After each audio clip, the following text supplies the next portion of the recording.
TTV Dinakaran தரப்பு வழக்கறிஞர் ராஜா செந்தூர் பாண்டியன் டெல்லியில் செய்தியாளர்களை சந்தித்து வருகிறார். அதன் நேரலை காட்சிகளை தற்போது பார்க்கலாம்.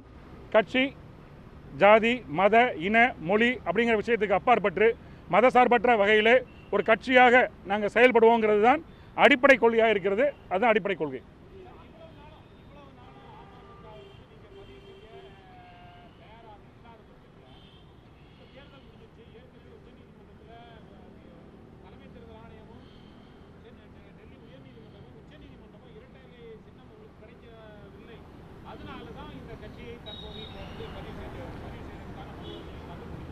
ஆமாம், எப்படின்னா நீங்கள் கேட்ட கேள்விக்கு சிம்பிளாக சொல்கிறதுனா ஆமாம். ஆனால் ஏன் பதிவு செய்யலைங்கிறதுக்கான காரணங்கள் என்ன அப்படிங்கிற விஷயங்களுமே விவாதிக்கப்பட்டு அது ஒரு ரெசல்யூஷனாக தீர்மானமாக நிறைவேற்றப்பட்டு எந்த அடிப்படையில் எந்த சூழலில் மக்கள் பணி ஆற்ற வேண்டியது மிக அவசியமாக இருக்கிறது. ஏற்கனவே 59 வேட்பாளர்களுக்கு ஒரு காமன் சிம்பல் அப்படிங்கிறது கிஃப்ட் பேக் அப்படிங்கிற சிம்பல் எலெக்ஷன் கமிஷன் ஆஃப் இந்தியாவால் திரு டிடிவி தினகரனுக்கு கொடுக்கப்பட்டு உடனடியாகவே 9 ஏப்ரல் 2019 மேலும் 4 இடைத்தேர்தல்கள், சட்டமன்ற இடைத்தேர்தலுக்கு தேர்தல் அறிவிக்கப்பட்ட நிலையில் எங்களுக்கான சூழலும் எங்களுக்கான அவசியமும் சட்ட ரீதியாக இருக்கிற காரணத்தினால் அதையெல்லாம் குறிப்பிட்டு சொல்லி தான் நாங்கள் இங்கே ஆவணமாக தாக்கல் செஞ்சுருக்கோம். ஆகவே நீங்கள் கேட்ட கேள்விக்கான பதில் சரி.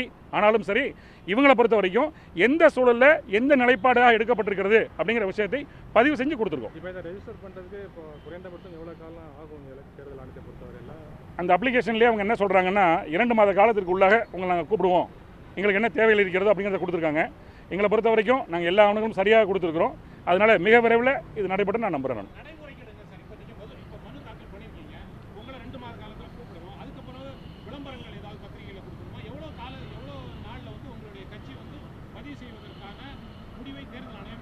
அதாவது பதிவு செய்வதற்கான கால அளவுங்கிறது ஏற்கனவே இந்த வழக்கு இந்திய உச்சநீதிமன்ற தலைமை நீதிபதியோட அமர்வுக்கு வந்தபோது அவங்க கேட்டாங்க, பதிவு செய்வதற்கு எவ்வளோ நாள் ஆகும்னு கேட்டப்போ 6 மாத காலம் சுமார் ஆகும்னு சொன்னதுனால நான் என்னுடைய கருத்தாக பதிவு செய்யாமல் இந்திய தேர்தல் ஆணையத்துடைய வழக்கறிஞர், மூத்த வழக்கறிஞர் என்ன உச்சநீதிமன்றத்தில் பதிவு செஞ்சாரோ அதையே சொல்கிறேன்.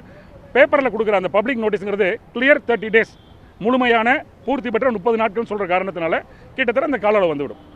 இப்போ இந்த 4 தொகுதிக்கு பரிசு புத்தகம் ஏற்கனவே கேட்டிருந்தீங்க, இன்னைக்கு திருப்பி வலியுறுத்துறீங்களா? என்ன அதெல்லாம் அடுத்த கட்ட நடவடிக்கை? அது நேரடியாக பார்த்து இதை தாக்கல் செஞ்ச பின்னாடி போய் பிரின்சிபல் செக்ரட்டரி நேரடியாக முறைப்படி மனு கொடுத்து அந்த அடிப்படையில் பார்த்து நாங்கள் ஏற்கனவே இந்த 40 பாராளுமன்ற தொகுதிகளில் எங்களுக்கு இந்த கிஃப்ட் பேக் சின்னத்தில் வாக்களிங்கன்னு சொல்லி திரு டிடிவி தினகரன் அவர்கள் கொடுத்த விளம்பரங்கள் எல்லாம் இருக்கிறது, வீடியோவில் வந்திருக்கு, டிவியில் வந்திருக்கு.